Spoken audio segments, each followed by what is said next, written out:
Okay, good afternoon, everybody. And I'm proud to be joined by Senators Murray, Klobuchar, and Kim. So, here we are. We're a week into a government shutdown, and still Republicans are not taking this seriously. Instead of rolling up their sleeves, working with Democrats, and delivering for American families, yesterday we voted for the 5th time on their failed Republican CR. Senate Republicans are trying to run the same failed play and expecting a different result. And the House, even worse. Hundreds of thousands of federal workers are furloughed. Thousands more are working without pay. And meanwhile, House Republicans are getting paid and not working.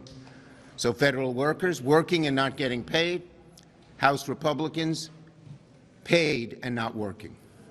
Very bad thing for them, very bad picture for them, very bad action for them. And now the Republicans are beginning to flip-flop.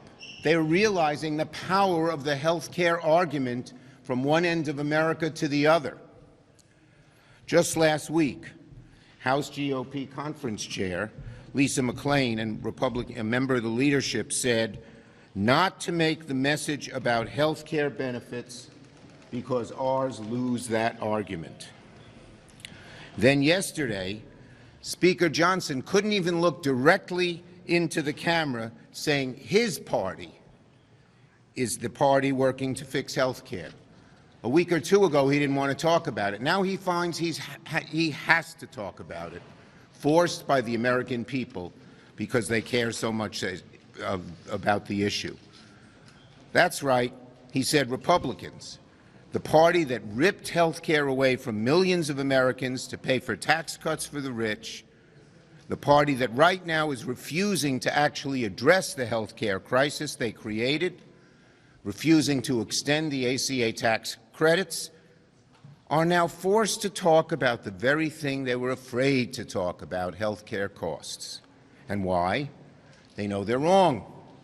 They know they're on the wrong side of the American people. Our position, Democrats' position, has been totally consistent. It hasn't changed. We want what an overwhelming majority of Americans want: to end this shutdown and address the health care crisis that will send premiums soaring for millions. 80% of Americans want to extend the ACA tax cuts. Amazing. Even more amazing, 58% of Trump voters want to extend the ACA tax cuts. We can and must do both. It's not an either-or. End the shutdown and protect Americans' health care. It's not a choice. Republicans don't have to make it one. After weeks of asking Trump and Republican leaders to negotiate, yesterday Trump told reporters he's already talking to Democrats. Well, that's not true. But Leader Jeffries and I are happy to make it true. Democrats remain ready to seriously negotiate with Republicans to address the health care crisis and get out of the Republican shutdown. But we need everyone at the table: Hakeem and I, President Trump, Leader Thune, and of course Speaker Johnson. But however, Speaker Johnson has been a massive roadblock to getting anything done. His members aren't even here doing their jobs. They've been home for weeks. He's not serious and he doesn't give a damn.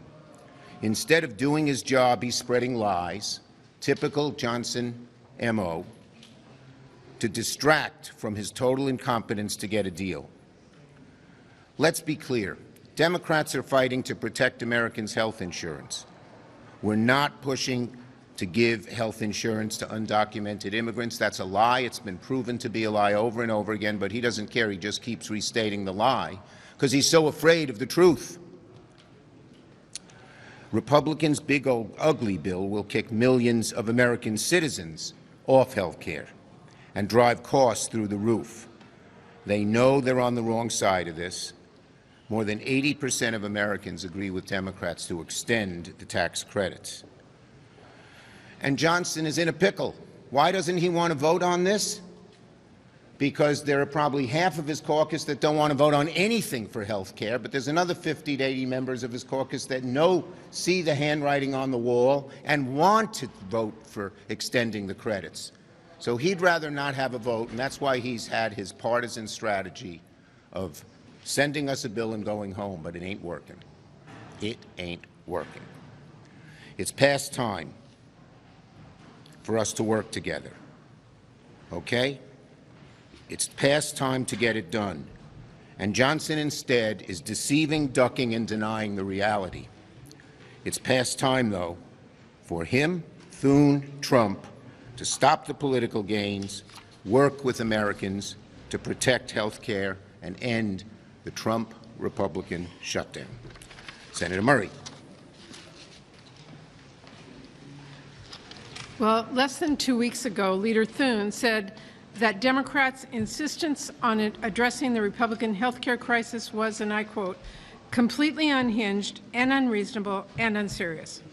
Somehow, according to Republicans, saving Americans from paying thousands of dollars more for health care is, quote, unreasonable.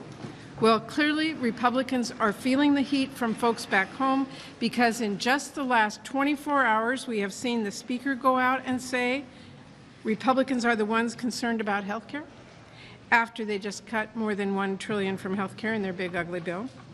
And we saw the President, in a major break from his congressional leadership, tell reporters he was ready to cut a deal.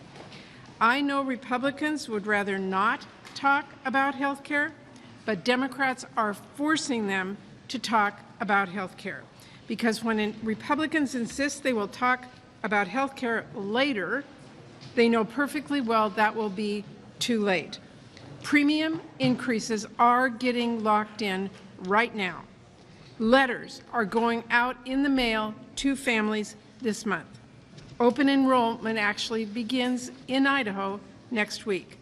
Americans cannot wait. They need us to act, to end this shutdown and to address the health care crisis before those higher prices are locked in. But House Republicans are missing in action for the third week in a row. You want to know who's serious about solving problems? You want to know who's serious about ending this shutdown? It's the people who are actually here. And House Republicans, they're just not here. If House Republicans were here, I would make sure they understood half of the people who get health care on the ACA exchanges are small business owners, workers, or self-employed people. If House Republicans were here, I would make sure that they understood a quarter of American farmers are covered on the exchanges. If House Republicans were here, I'd make sure that they understood over 3/4 of the families on the exchanges actually live in Republican states. And I would make sure that they understand that the 10 states where families will face the biggest average premium increase hikes when the ACA tax credits they rely on expire are all Republican states. But House Republicans are not here. They couldn't be bothered to show up or sit down or talk to Democrats about how we prevent those premiums from doubling for millions of families. And here in the Senate, Leader Thune is holding the same failed vote over and over on the Republicans' partisan bill and refusing to entertain or engage in discussions about health care. And of course, back over in the White House, Trump is having the time of his life, tweeting sombreros and deep fakes and pretending his budget director is the Grim Reaper and threatening to ignore the plain letter of the law to deny federal workers back pay, which I tell you right now is not going to fly. There is nothing Republican leaders are doing that even suggests they are serious about ending this shutdown or preventing health care price hikes. We are at the table. Democrats are at the table where we have been actually for weeks. So the message is simple. Let's work out a deal to end this shutdown and save families those massive premium hikes. Thank you. Senator Klobuchar. Thank you very much, Senator Schumer. So the president promised on day one that he was going to bring down costs, and it is day 261, and the opposite is happening. Electricity prices are up, groceries are up, and yes, healthcare prices are up. A few numbers to remember. Day 261, double, 2, that's how much the healthcare premiums are going up for people who are on the Affordable Care Act, as Senator Murray just pointed out. 3/4 of those people are in states that were won by Donald Trump. The majority of them are in red congressional districts. So maybe, to get to our third number, 18, day 18, that House Republicans have decided not to report to work, maybe they should start coming to the table and talking to us. I went over there this morning, and there are actually more statues of deceased Republican leaders than there are Republican House members over there right now. Just go through the rotunda. All you see is a bunch of statues of dead people. So what I'd like to see is the actual Republican House members to come back and to do their jobs, because we know what they're hearing. We've heard from some of them. You've heard from some of them publicly. They know that we have to do something about these tax credits, about the fact that our constituents are standing on the edge of a premium cliff. And that includes a number of the Republican senators who have come out and said something about it. So this is not a December thing that we can just wait around. This is not a January thing. This is a now thing. On November 1st is the day when those marketplaces open. What I've heard from my state, small business owner Eagan, Minnesota, said her premiums are expected to increase by at least $450 a month. That is $5,400 a year. 90,000 people in my state rely on these tax credits. A 60-year-old couple making $82,000 in North Carolina is going to pay almost $19,000 more a year in premiums. A 45-year-old making $62,000 a year in Alaska, $7,500 more. And a family of 4, which maybe this is my segue to Senator Kim, in New Jersey, who's making $126,000 a year, would pay $8,000 more each year. These are devastating to people. They can't afford it. They're not going to be able to do it. And then they're not going to have any insurance. That is what this is about. Thank you. Senator Kim. The entire nation is talking about health care right now, and for good reason. It is literally the top minds of everybody that I've been talking to. I was able to get back to New Jersey, sit down with people concerned about losing their health care, people who are federal workers concerned about what happens next. We did a town hall where just person after person was telling us about how fearful they are about losing their care to be able to provide for their kids and their grandkids. And it's something I remember one person said it was just very meaningful how important it was and how meaningful it was for them to see us standing up for their health care, standing up for their priorities, because they certainly don't see this with the Trump administration right now. When he said that he was going to tackle their and lower their costs, but we're seeing anything but that. In fact, their costs are going up. The second thing that really became apparent over the course of the last week is that we see that the Republicans know that they are on the wrong side of the American people, on the wrong side of these issues. And the fact that only one side of Congress is in session right now, and I say that as someone who literally worked over there in the House of Representatives not too long ago. I know them. I know those 10 Republicans that a month ago said that they support extending ACA subsidies. And I know that right now what Speaker Johnson is doing, he's not keeping the House closed. He's silencing his own members. He's preventing negotiations from happening. Not only do I know those 10 members who came out publicly for support of extending the ACA subsidies, but I know many more Republicans that I know personally from my time over there that support extending the ACA subsidies. Speaker Johnson knows that he's on the losing side of this argument, but he's more interested in keeping his job than thinking about the 750,000 furloughed federal workers or the troops that are not getting paid. That's what we're seeing right now before us all. So shame on him for being more interested in protecting his own job than the jobs of so many Americans. The third thing is that, look, this is all backfiring significantly on the Republicans. You know, Trump came out, Russ Vought came out, threatening and saying that they're going to stop the funding to the Gateway Tunnel project. I can tell you people in New Jersey, but around this country, are just sick and tired of these mob boss tactics. It's honestly something that really shows just how crass and just how far the Trump administration is going to try to have the fact that they are punishing American families in order to get political retribution and revenge against those of us trying to stand up for Americans' health care. People see that. I was a career civil servant in the federal government. I worked under 2 different shutdowns before. I didn't get paid. I had to show up to work every single day. So when Trump talks about how he's, where the furloughed employees are not guaranteed their pay, I have to just say that is not only illegal and wrong, but it is something that's sending a signal far and wide about just how much he doesn't care about the American people and the families that are really struggling right now. So whether that's what he did on the Gateway Tunnel project, which frankly right now is all people are talking about in New Jersey, between that and health care. And he's certainly going to have an impact in terms of this governor's race, because I can tell you people see firsthand what it is we need in terms of leaders standing up for the people of New Jersey. But I'll just end with this. One of the women that I talked to in New Jersey this past weekend, she was an independent voter, and I asked her, if you had a chance to talk to Donald Trump, what would you tell him? And she said, I would tell him that it's our money. It's the American people's money. It is not Donald Trump's personal bank account. He cannot use it for political revenge. He should be using it to help support the American people for what they're struggling with most. And right now, that's about affordability and about paying their health care costs for their families. Thank you. Okay. I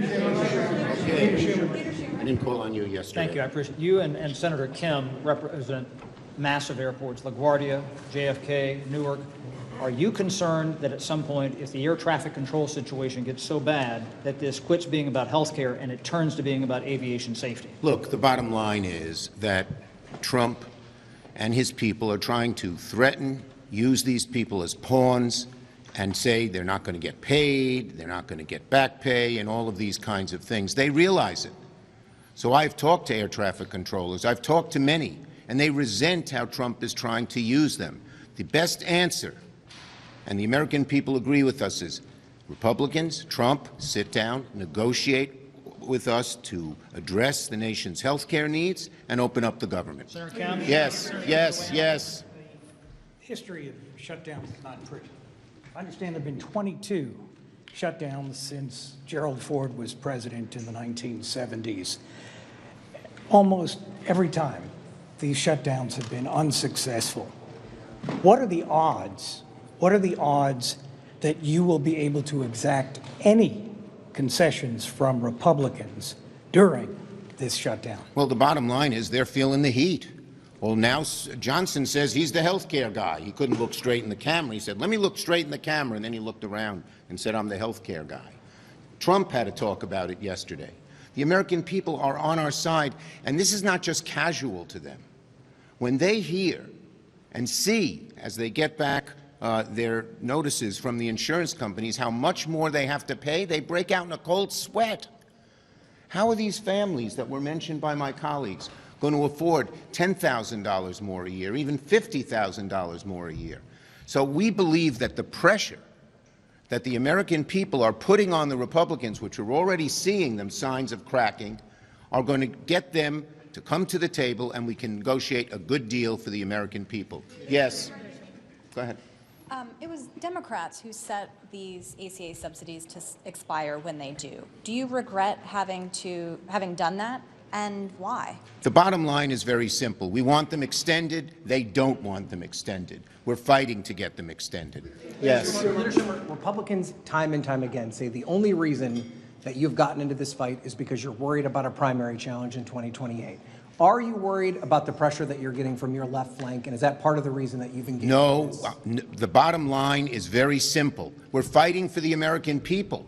And it's not just one small group of American people that want this. It's across the board. 55% of Trump voters, hardly a flank in our party, want this. That's why we're doing it. We believe that's our job. The American people are crying out for help. Our job is to try and solve that problem for them, plain and simple. Yes. Thank you, Leader Schumer. Historically, you've been against government shutdowns. Also, Democrats passed the same CR as recently as March, as well as 13 different times under the Biden administration. Why the sudden change, of course, when there's been a history of Democrat support? Ask Donald Trump, ask John Thune, and most of all, ask Johnson. In all those instances, we negotiated with Republicans and came to an agreement. When I was majority leader, we had 13 different CRs. Ask yourself, why was none shut down? Because I sat down with Republicans and negotiated. They haven't. The American people see it. Every poll, we just saw one in our caucus today. They blame the Republicans. They blame them because they're not negotiating, because they're on the wrong side of health care, because they're in charge. They have the presidency, the Senate, and the White House, and they've gone home. So the Republicans have put themselves in an awful stew, and the American people are blaming them. Thank you.